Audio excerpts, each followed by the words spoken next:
The study of the Sankhya philosophy, part 2. Think of this universal extension of matter unbroken, one substance undifferentiated, which is the first state of everything and which begins to change in the same way as milk becomes curd. This first change is called Mahat. The substance Mahat changes into the grosser matter called egoism.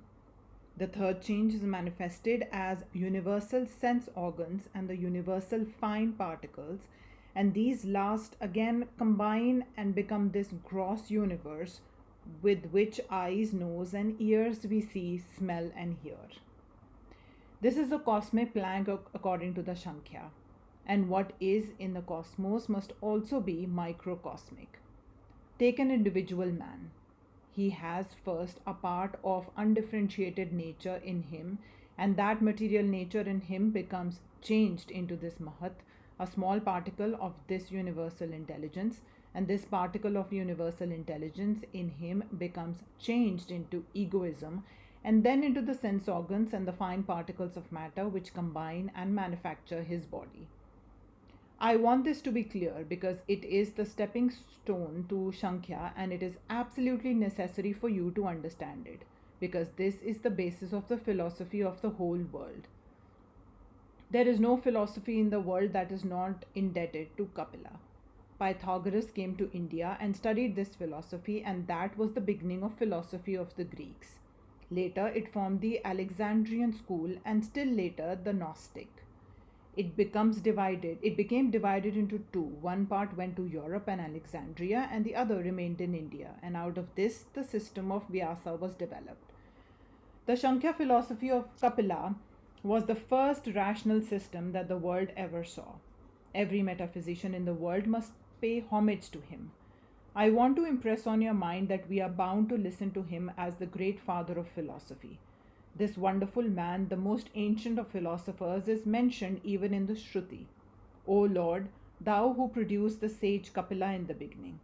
How wonderful his perceptions were, and if there is any proof required of the extraordinary power of the perceptions of yogis, such men are the proof.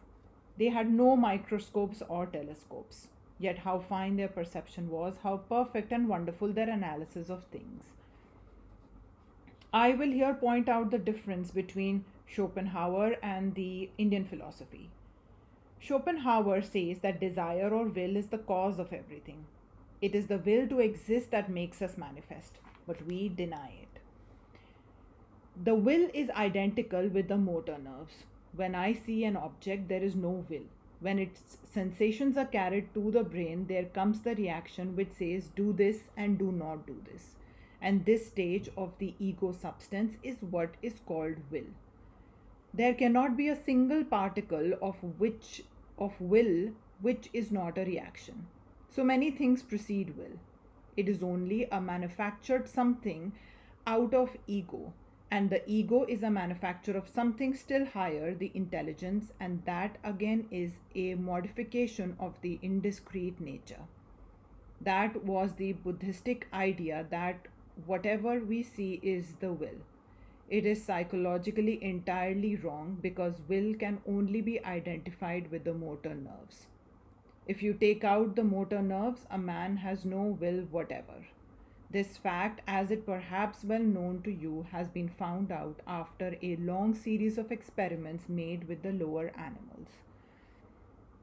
We will take up this question. It is very important to understand this question of Mahat in man, the great principle, the intelligence. This intelligence itself is modified into what we call egoism, and this intelligence is the cause of all the powers in the body. It covers the whole ground: subconsciousness, consciousness, and superconsciousness. What are these three states? The subconscious state we find in animals, which we call instinct. This is almost infallible but very limited. Instinct rarely fails. An animal almost instinctively knows a poisonous herb from an edible one, but its instincts are very limited. As soon as something new comes, it is blind. It works like a machine. Then comes a higher state of knowledge, which is fallible and makes mistakes often, but has a larger scope, although it is slow, and this you shall call reason. It is much larger than instinct, but instinct is surer than reason. There are more chances of mistakes in reasoning than in instinct. There is a still higher state of mind, the conscious, which belongs only to yogis, to men who have cultivated it. This is infallible and much more unlimited in its scope than reason. This is the highest state. So we must remember that this Mahat is the real cause of all that there is, and which manifests itself in various ways, covers the whole ground of subconscious, conscious, and superconscious, the three states in which knowledge exists. Now comes a delicate question which is being always asked. If a perfect God created the universe, why is there imperfection in it? What we call the universe is what we see, and that is only little plane of consciousness and reason. Beyond that, we do not see at all. Now, the question is an impossible one. If I take only a small portion out of a mass of something and look at it, it seems to be inharmonious. Naturally, the universe is inharmonious because we make it so. How? What is reason? What is knowledge? Knowledge is finding the association about things. You go into the street and see a man and say, I know this is a man, because you remember the impressions on your mind, the marks on the chitta. You have seen many men, and each one has made an impression on your mind. And as you see this man, you refer this to your store and see many similar pictures there. And when you see them, you are satisfied. And you put this new one with the rest. When a new impression comes and it has associations in your mind, you are satisfied. And this state of association is called knowledge. Knowledge is therefore pigeonholing one experience with the already existing fund of experience. And that is one of the great proofs of the fact that you cannot have any knowledge until you have already a fund in existence. If you are without experience, as some European philosophers think, and that your mind is a tabula rasa to begin with, you cannot get any knowledge, because the very fact of knowledge is the recognition of the new by means of association already existing in the mind. There must be a store at hand to which you refer a new impression. Suppose a child is born into this world without such a fund. It would be impossible for him ever to get any knowledge. Therefore, the child must have been previously in a state in which he had a fund, and so knowledge is eternally increasing. Show me a way of getting round this argument. It is a mathematical fact. Some Western schools of philosophy also hold that there cannot be any knowledge without a fund of past knowledge. They have framed the idea that the child is born with knowledge. These Western philosophers say that the impressions with which the child comes into the world are not due to the child's past, but to the experiences of his forefathers. It is only hereditary transmission. Soon they will find out that this idea is all wrong.